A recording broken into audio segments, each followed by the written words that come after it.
11. Real lesbian Hollywood couples and their surprising look. Hollywood taught us to recognize faces, not truths. For decades, black women built legendary careers while being told that loving openly could cost them everything: roles, respect, and relevance.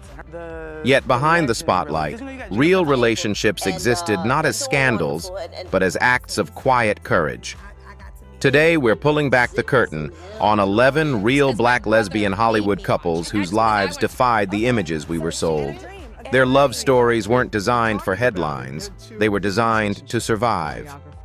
If you value truth over rumor and legacy over gossip, subscribe to Legends of Black Excellence like this video and stay with us until the end, because some of the most powerful stories were never meant to be loud. Lena Waithe and Alana Mayo. Lena Waithe and Alana Mayo emerged as one of the most intellectually influential lesbian couples in modern Hollywood. Not because they dominated headlines, but because they operated where real power often lives behind the camera. Waithe, raised on Chicago's South Side, steadily built a career grounded in authenticity and cultural precision. Her breakthrough arrived with Master of None, where her semi-autobiographical Thanksgiving episode earned her an Emmy Award in 2017, making her the first black woman to win for comedy writing.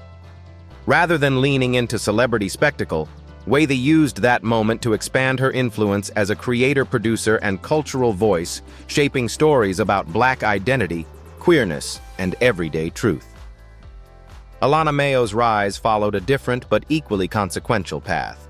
Working largely out of public view, Mayo became a respected development executive, known for identifying projects that centered underrepresented voices before diversity became an industry buzzword. Her leadership roles, including senior creative positions and later work with Waithe's production company, placed her in rooms where decisions were made, not debated. Together, they represented a rare alignment, a writer-producer in front of culture, and an executive guiding it from within. Their relationship began quietly in the early 2010s, evolving alongside their professional momentum. In 2019, they married without press campaigns or staged exclusives, a choice that reflected their shared belief that love did not require public validation. At the height of their careers, they embodied a new model of visibility, present unapologetic, yet controlled on their own terms. Do you think privacy in Hollywood is a form of power or a missed opportunity for representation? That same intentionality defined how their marriage ended. In 2020, they announced their separation, followed by a finalized divorce in 2021. There were no public accusations, no narrative battles, and no reputational damage, an outcome still rare in an industry conditioned to monetize personal collapse. Instead, both women continued working independently, their professional trajectories uninterrupted. What makes Lena Waithe and Alana Mayo's story compelling is not longevity or drama, but restraint. They showed that a black lesbian relationship could exist at the highest levels of Hollywood without becoming a spectacle or a symbol reduced for consumption. Their partnership marked a moment when creative authority, emotional maturity, and cultural impact aligned quietly, rewriting expectations about what real love looks like when it refuses to perform. Wanda Sykes and Alex Sykes. Wanda Sykes and Alex Sykes represent one of the most culturally significant lesbian partnerships in Hollywood, not because their love story followed an easy path, but because it unfolded in direct opposition to long-standing industry fears. Wanda Sykes built her reputation as one of America's sharpest comedic minds long before she ever discussed her personal life publicly. By the mid-2000s, she had already earned an Emmy, established herself as a fearless political satirist, and become a regular presence in television, film, and stand-up comedy. Yet behind that success, she was still navigating private truths in an era when being openly gay, especially as a black woman, was often framed as a career risk. Alex Sykes entered Wanda's life far from Hollywood stages or red carpets. Born in France and trained in business, Alex was never seeking fame, which immediately set their relationship apart. They met in 2006 on a ferry to Fire Island, a moment Wanda has described as quietly transformative. At the time, Wanda was still married to a man, and nothing about the encounter suggested headlines or public declarations.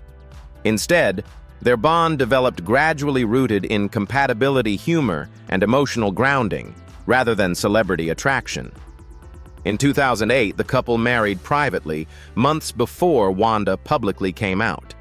That public moment arrived not through entertainment media, but at a same-sex marriage rally where Wanda openly criticized California's Proposition 8.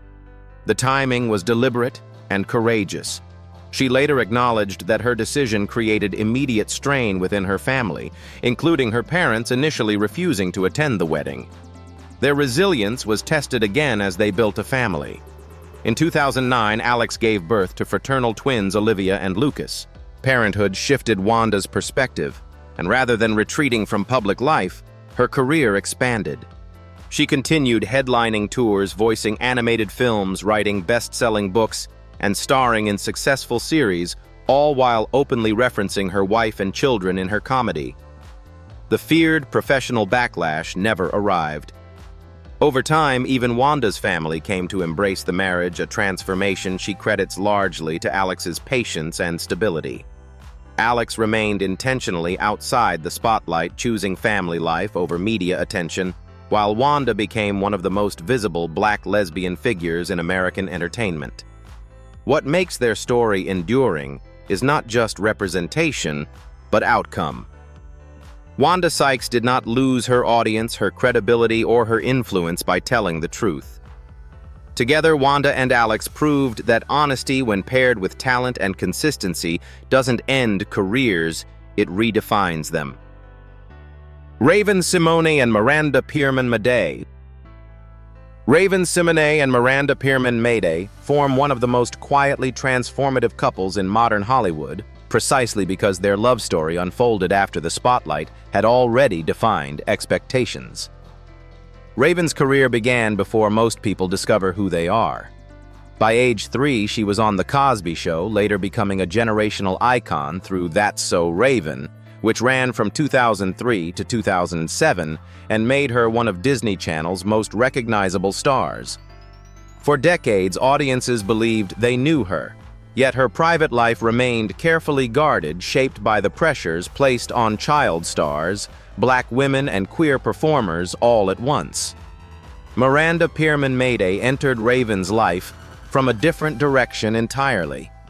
Working primarily behind the scenes as a social media manager and digital creative, Miranda was never chasing fame. Her professional focus centered on strategy, storytelling, and balance qualities that would later become central to their partnership. The two met in 2015 at a karaoke night in West Hollywood, a casual, unpublicized setting that contrasted sharply with Raven's highly curated public history. What began as friendship evolved into a relationship grounded in emotional safety rather than performance. For years, they kept their bond largely private. Raven, who had previously spoken about resisting labels, chose growth over explanation. That decision surprised longtime fans when in June 2020, the couple announced they had married. The ceremony took place during the height of the COVID-19 pandemic, held intimately in the backyard of Debbie Allen's home with no celebrity spectacle or promotional rollout. Do you think growing up famous makes it harder to trust love or easier to recognize what truly matters? Marriage marked a turning point for Raven, not as a reinvention, but as a settling into authenticity. In interviews and social media moments that followed, she spoke openly about therapy, mental health, and unlearning survival habits formed during early fame. Miranda's influence appeared not through grand statements, but through consistency, encouraging routine, stability, and boundaries between public and private life. Professionally, Raven continued expanding her footprint as an actress, producer, and talk show presence, while Miranda remained largely off-camera, supporting rather than competing with that visibility. Together, they launched joint digital content that emphasized wellness, humor, and honest conversation, resonating strongly with audiences who had grown up alongside Raven. What makes Raven Simonet and Miranda Pierman-Madey's relationship surprising isn't its existence, it's its timing. Their story reminds viewers that self-knowledge doesn't arrive on schedule, and love doesn't owe the public an origin story. Sometimes the most radical transformation happens after the cameras stop watching. Niecy Nash and Jessica Betts. Niecy Nash and Jessica Betts became one of the most discussed lesbian couples in Hollywood. Not because they sought attention, but because their union challenged deeply ingrained assumptions about identity, timing, and reinvention. For more than 2 decades, Niecy Nash built a public image rooted in familiarity and warmth. Audiences knew her from Reno 911 2003 to 2009, where her comedic instincts stood out, and later from dramatic award-winning work in When They See Us 2019, which earned her a Primetime Emmy Award. Throughout that rise, Nash's personal life appeared conventional by Hollywood standards. She had been married twice to men and was raising children while steadily expanding her career. Jessica Betts entered the picture from an entirely different lane. A singer-songwriter with a soulful, gospel-influenced sound, Betts first gained national recognition after winning The Road to Stardom with Missy Elliott in 2005. Her career unfolded largely outside mainstream celebrity culture, built on music faith and independence rather than red carpet visibility.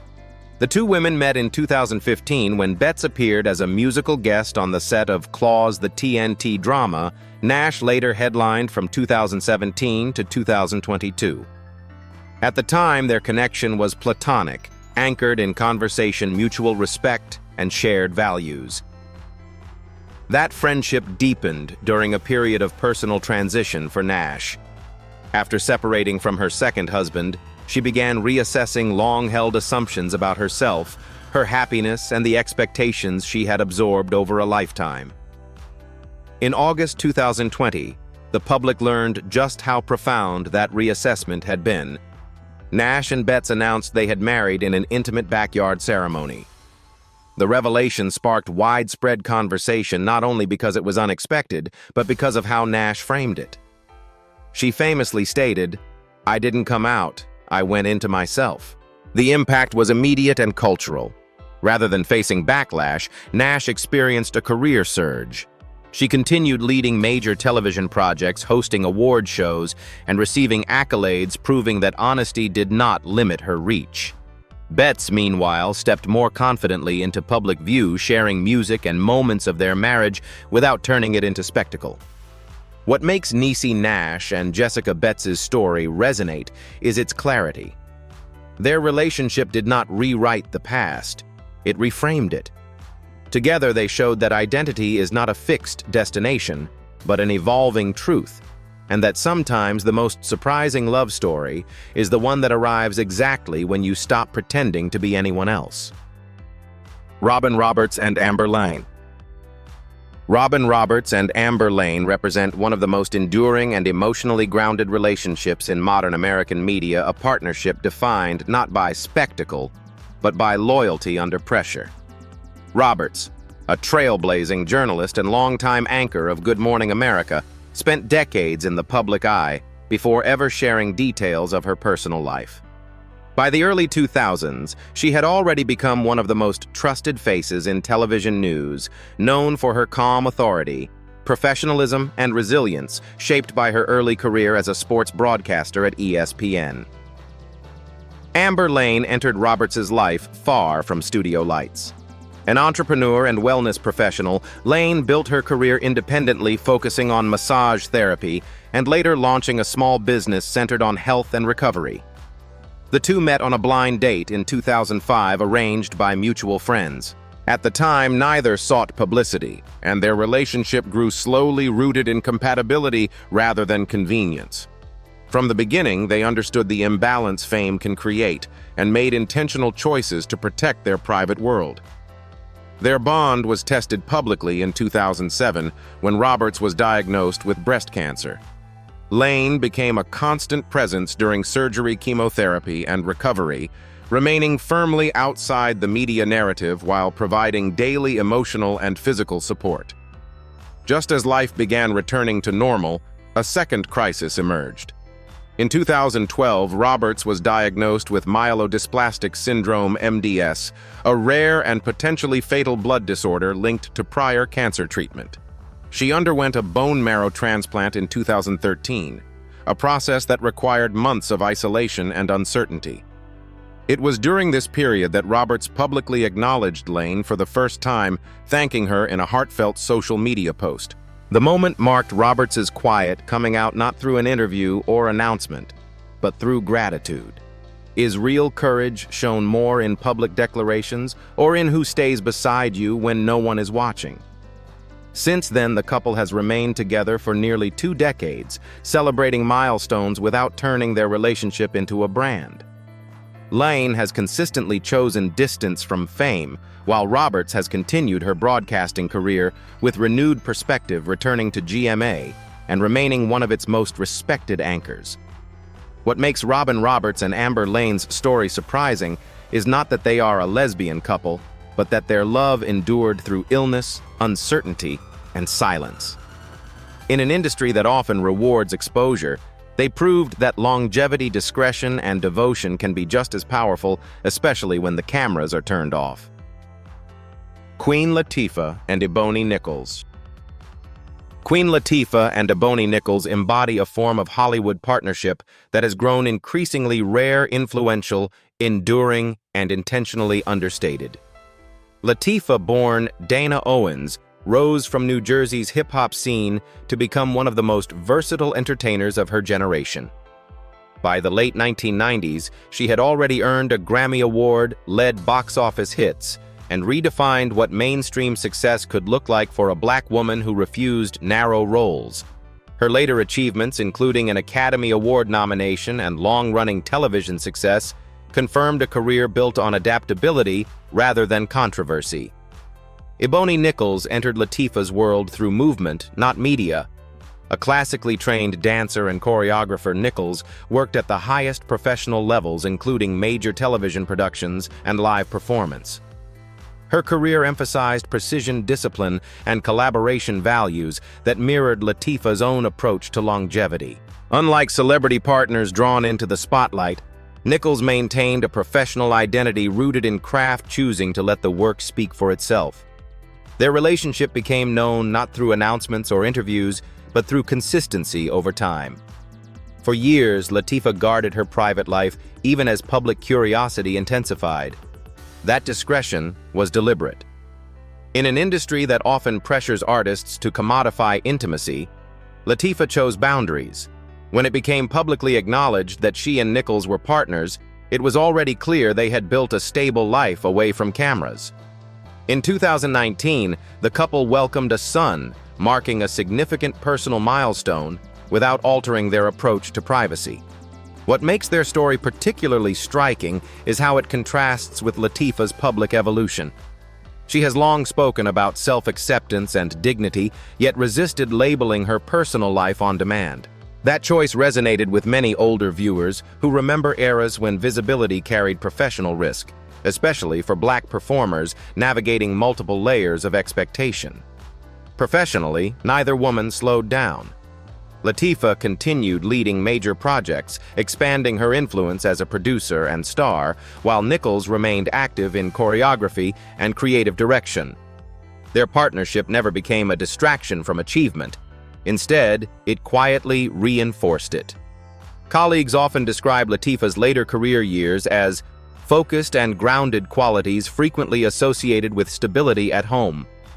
Queen Latifah and Ebony Nichols did not redefine Hollywood love by challenging the spotlight. They did it by refusing to center it.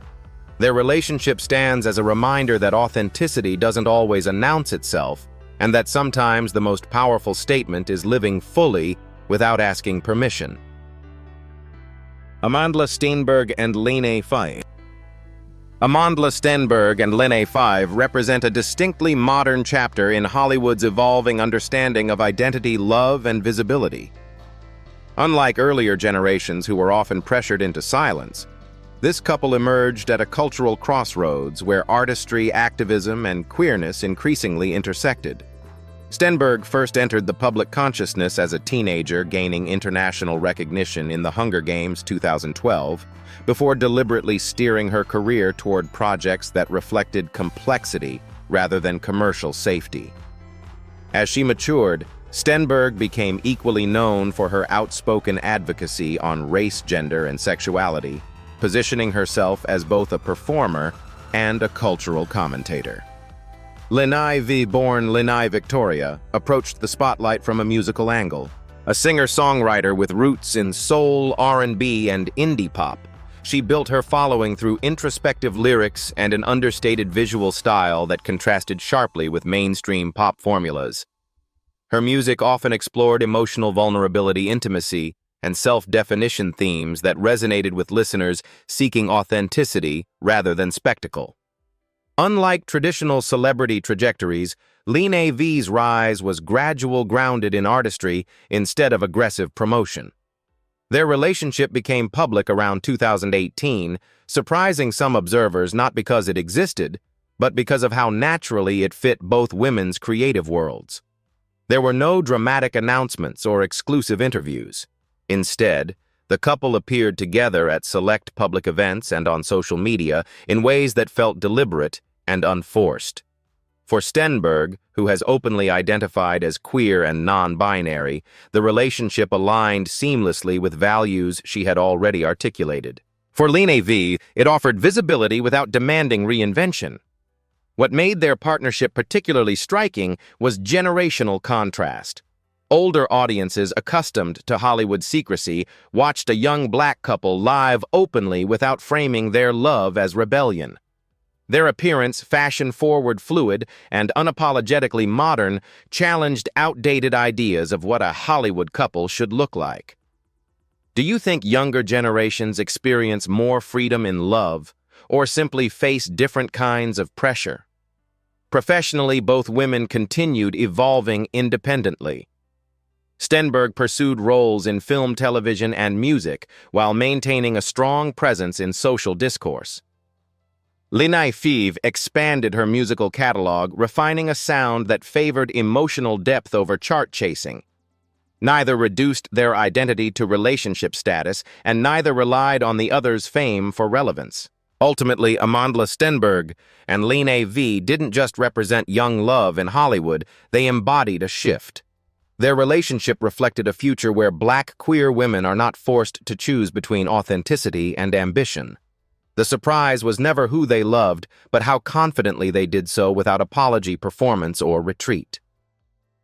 Dabrat and Jessica Dupart.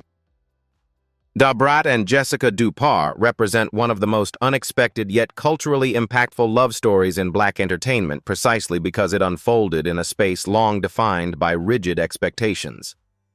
Dabrat, born Shantae Harris, made history early. In 1994, her debut album, Funkdafied, became the first platinum-selling solo rap album by a female artist, cementing her status in hip-hop at a time when the genre was overwhelmingly male and unforgiving. For decades, she remained a recognizable voice and personality in music, radio, and television while keeping her personal life deliberately private. Jessica Dupart entered the public eye from an entirely different direction. A self-made entrepreneur, she built Kaleidoscope hair products from a small business into a multi-million-dollar beauty brand, gaining national attention through social media and business features. Unlike traditional celebrity partners, Dupart's influence came from ownership, branding, and leadership rather than performance. Her success story resonated strongly with black audiences, particularly women who saw entrepreneurship as a path to independence. The two met through overlapping social circles, but their connection deepened during a period of personal transition for Dabrat. In 2020, she publicly came out in an emotional message crediting Dupart with giving her the courage to live honestly after years of silence. The announcement was significant, not just personally, but culturally. Hip-hop had rarely made room for openly lesbian women, especially those from earlier generations. In February 2022, Dabrat and Dupart married in an intimate ceremony blending music, family, and faith. Their relationship soon entered another historic chapter. After facing fertility challenges, Dupart carried their child, and in July 2023, they welcomed a son. The journey was shared openly, but with intention focused on education and honesty rather than sensationalism. For many viewers, especially older audiences, it was the first time they saw a hip-hop pioneer openly embrace marriage and motherhood in this way. Professionally, neither slowed down. Dupart continued working in media and reality television, while Dupart expanded her brand portfolio and visibility as a business leader. Together, they balanced public openness with personal boundaries, refusing to reduce their marriage to headlines alone. What makes Dupart and Jessica Dupart's story surprising isn't the revelation of love, it's the transformation of narrative. They proved that reinvention is possible at any stage, and that authenticity, even when delayed, can still rewrite history. Angelica Ross and Corey Ray. Angelica Ross and Corey Ray represent one of the most meaningful expansions of visibility in contemporary Hollywood, not through controversy, but through presence. Their relationship carried cultural weight because it existed at the intersection of Black identity, transgender visibility, and creative independence areas long marginalized or misrepresented in mainstream entertainment. Ross, born in Wisconsin, built her career through persistence rather than privilege. Before appearing on screen, she founded TransTech Social Enterprises, a nonprofit organization dedicated to creating career pathways for transgender people in technology and media. Her later casting in Pose 2018-2021 and American Horror Story marked a breakthrough, making her one of the few Black trans women to hold leading roles on major television franchises. Corey Ray entered public awareness through fashion and entrepreneurship rather than scripted media. As a model and wellness-focused creative, Ray cultivated a presence centered on self-worth, body confidence, and emotional healing. Her work often emphasized balance and intention, a contrast to Hollywood's relentless pace. Unlike many celebrity partners, Ray did not orbit Ross's fame. She maintained her own identity, voice, and platform, choosing collaboration over dependency. Their relationship became publicly known around 2020, during a period when Ross's visibility was rapidly increasing. Rather than positioning themselves as symbols, they shared moments of their life with deliberation, highlighting affection, mutual respect, and everyday partnership without turning intimacy into spectacle. For older audiences accustomed to either secrecy or sensationalism, this approach felt notably different. Does true representation require visibility, or does it require stability over time? What made their partnership particularly significant was context. For decades, Black trans women were either erased or reduced to cautionary narratives.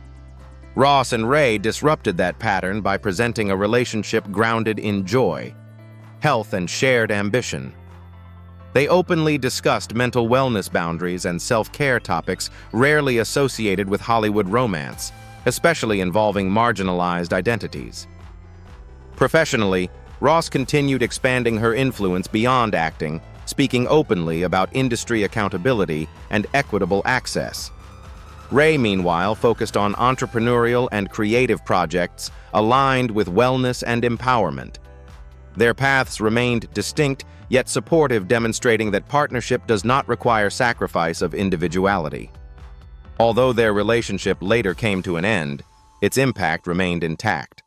There was no public conflict, no manufactured drama, and no reputational fallout. The ending, like the relationship itself, was handled with maturity and restraint. Angelica Ross and Corey Ray's story is surprising not because it challenged norms loudly, but because it existed at all, calm, dignified, and visible in a space that once denied such possibilities. Their relationship showed that progress doesn't always arrive through confrontation. Sometimes it arrives simply by living well and being seen doing so. Michelle Ndegeocello and Rebecca Walker. Michelle Ndegeocello and Rebecca Walker formed a partnership that stood apart from Hollywood's traditional definitions of celebrity romance, rooted more in ideas than in image. Ndegeocello emerged in the early 1990s as one of the most musically sophisticated voices of her generation. A virtuoso bassist, producer, and songwriter, she released Plantation Lullabies in 1993, an album that blended funk, jazz, soul, and social critique with remarkable technical depth. Across multiple Grammy nominations and decades of work, she built a career that resisted easy categorization, prioritizing musical integrity over commercial conformity. Rebecca Walker came from an equally formidable intellectual lineage. As an author, poet, and activist, and the daughter of Pulitzer Prize-winning writer Alice Walker, she carved out her own space in American cultural discourse. Her writing explored feminism, race, spirituality, and identity, often challenging rigid ideological boundaries. Walker's voice resonated strongly in academic and activist circles during the 1990s, a period when conversations about intersectionality were gaining momentum but had not yet entered the mainstream. Their relationship emerged during that same era at a time when Black queer partnerships were rarely visible outside narrow cultural spaces.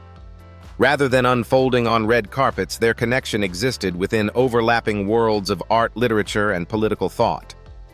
They were often seen at readings, performances, and community events, places where influence is built quietly and sustained through dialogue rather than publicity. Neither woman sought to frame the relationship as a statement, yet its existence carried weight simply by being lived openly within their respective circles. What made their partnership distinctive was its emphasis on mutual expansion. Ndageo Cello's music during this period continued to push boundaries while Walker's essays and books interrogated evolving definitions of self and society.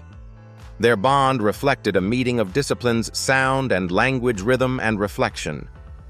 Unlike many Hollywood couples, their relationship was never commodified. There were no branding opportunities, no strategic interviews, and no attempts to translate intimacy into visibility. When their partnership eventually concluded, it did so without scandal or narrative revisionism. Both women continued their work independently, maintaining respect for one another's contributions and trajectories. The surprise in Michelle Ndageo Cello and Rebecca Walker's story lies in how easily it defies spectacle. At a time when Black queer love was often ignored or simplified, they demonstrated another possibility, a relationship grounded in thought, creativity, and shared values. Their partnership reminded audiences, especially those who lived through the cultural shifts of the 1990s, that influence does not always arrive loudly. Sometimes it endures through ideas and through the quiet confidence of two people choosing depth over display. Monica Carter and Therese Owens. Monica Carter and Therese Owens built a relationship that stood at the crossroads of music, media, and faith, unfolding far from Hollywood's usual red carpet formulas. Monica rose to prominence in the mid-1990s as a powerful R&B vocalist, earning widespread recognition with hits like Don't Take It Personal, Just One of Dem Days in 1998, which reached number 3 on the Billboard Hot 100.